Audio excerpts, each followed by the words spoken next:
All mouth and no trousers मतलब all talk and no action. कहने का मतलब है करता कुछ नहीं है, कहता बहुत कुछ है। Have a face like thunder मतलब लुक्स एक्सट्रीमली एंग्री, गुस्से में लाल। कैच समवन नापिंग अचानक किसी को किसी बात से चौंका देना।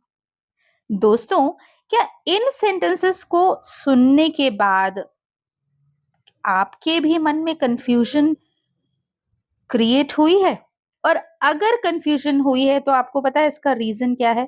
क्योंकि हमने स्कूल में ना ग्रामर बहुत अच्छे से पढ़ी है, रूल्स बहुत अच्छे से पढ़े हैं, लेकिन अगर कोई कह दे ही किक द बकेट तो हम में से ज्यादातर लोग ना सोचने लग जाएंगे क्या मतलब होता है ही किक द बकेट का। क्योंकि इंग्लिश सिर्फ रूल से नहीं आती, ये आती है ईडियम से। तो अगर आप भी अपनी इंग्लिश को ले जाना चाहते हैं नेक्स्ट लेवल पर, तो आज से ही ईडियम सीखना शुरू कर दीजिए। और आज के इस वीडियो में ना हम कुछ ऐसे ही ईडियम सीखने वाले हैं जो शायद आपने पहले कभी ना सुने हो ना यूज किए हो। तो चलिए स्टार्ट करते हैं, और वीडियो अगर अच्छी लगी तो प्लीज एक लाइक शेयर सब्सक्राइब जरूर कीजिएगा। थ्रो इन द टावल हार मान लेना या गिव अप कर देना। I won't throw in the towel so easily. मैं इतनी आसानी से हार नहीं मानूंगी। Burn the midnight oil. रात भर मेहनत करना। She burned the midnight oil before exams.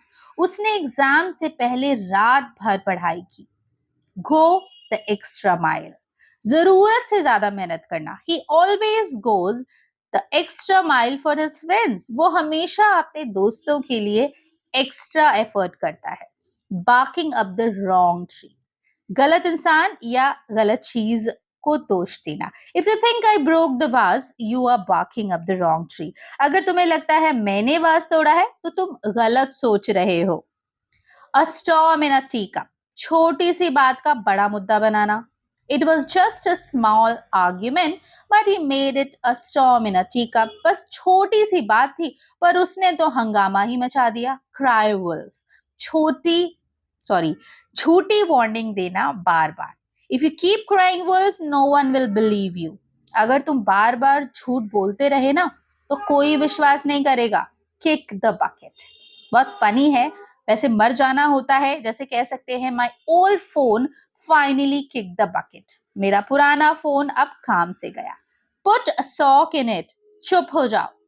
Hey put a sock in it, I am trying to study. अरे चुप हो जाओ, मैं पढ़ रहा हूँ। फनी है ना, इंटरेस्टिंग है ना। वीडियो अच्छी लग रही है तो प्लीज लाइक शेयर सब्सक्राइब जरूर कीजिए। Caught between a rock and a hard place. दो मुश्किल सिचुएशन के बीच फंस जाना, जैसे कि I was caught between a rock and a hard place, job और फैमिली। मैं नौकरी और परिवार के बीच में फंस गया था। The ball is in your court. मतलब अब फैसला तुम्हारे हाथ में है। I've told you everything. Now the ball is in your court. मैं सब कुछ तुम्हें बता चुकी हूँ, अब डिसाइड तुम्हें करना है। ये इडियम्स ऐसे हैं ना जो आपकी इंग्लिश को एज देंगे, जैसे कि hit the nail on the head, बिल्कुल सही बात कहना या समस्या का सही हल ढूंढना। You really hit the nail on the head with your answer. तुमने तो बिल्कुल सही जवाब दिया है। ये फ्रेजेस, ये इडियम्स अगर आप यूज करेंगे ना तो आप अलग ही लेवल पर साउंड करेंगे। पुल द प्लग, किसी काम को अचानक रोक देना। They pull the plug on the project due to low fund.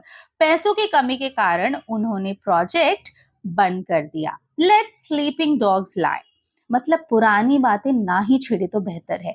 Don't ask her about her ex. Let sleeping dogs lie, उसके एक्स के बारे में मत पूछो, बेहतर है पुरानी बातें ना ही छेड़े तो अच्छा है। Throw someone under the bus, किसी को मुसीबत में डाल देना अपने फायदे के लिए। He threw his own friend under the bus to save himself. उसने अपने दोस्त को मुसीबत में डाल दिया अपने बचाव के लिए। अक्सर ऐसा लोग करते हैं। इंटरेस्टिंग है ना ये।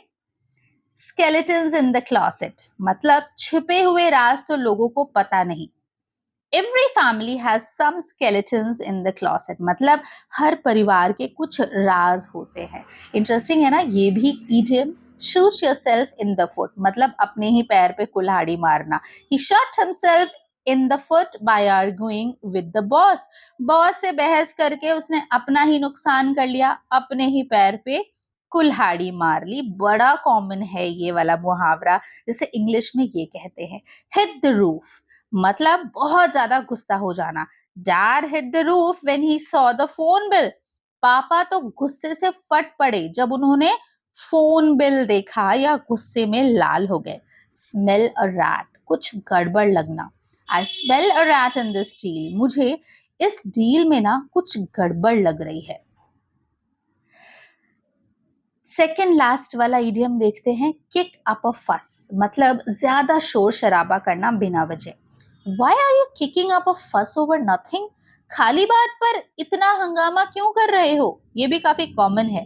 And last, keep something at bay, मतलब किसी चीज को दूर रखना. She drinks turmeric milk to keep cold at bay, वो हल्दी का दूध पीती है ताकि सर्दी उससे दूर रहे.